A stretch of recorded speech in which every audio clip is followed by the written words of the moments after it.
ईमानदार लकड़हारा। एक समय की बात है, एक गरीब लकड़हारा था जो एक छोटे से गांव में रहता था।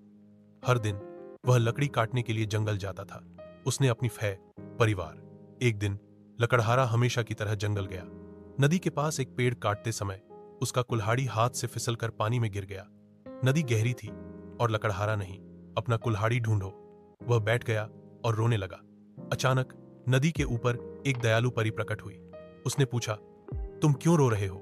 लकड़हारा ने दुखी होकर कहा, मेरा कुल्हाड़ी नदी में गिर गया। मैं अपने परिवार के लिए पैसे कमाने के लिए इसकी जरूरत है। इसके बिना मैं काम नहीं कर सकता। परी को उस पर तरस आया।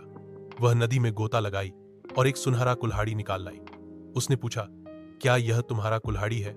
लकड़हारा उसने सुनहरे कुल्हाड़े को देखा और कहा, नहीं, वह मेरा कुल्हाड़ा नहीं है। परी मुस्कुराई और वापस नदी में चली गई। इस बार वह एक चांदी का कुल्हाड़ा लेकर आई और पूछा, क्या यह तुम्हारा कुल्हाड़ा है? लकड़हारा हिलाया।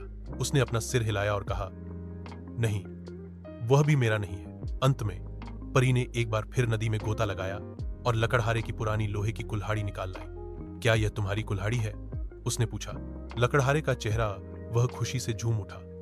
हाँ, यह मेरी कुल्हाड़ी है, बहुत बहुत धन्यवाद, उसने कहा। परी लकड़हारे की ईमानदारी से बहुत प्रसन्न हुई।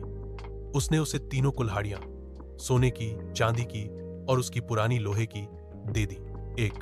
लकड़हारा खुशी से घर गया।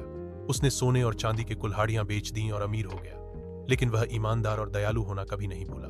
दूसरे ग्रामीणों ने जो हुआ उसके बारे में सुना। कुछ लालची आदमी, उन्होंने अपनी कुल्हाड़ियां नदी में फेंक दी, सोचकर कि उन्हें सुनहरी कुल्हाड़ियां मिल जाएंगी।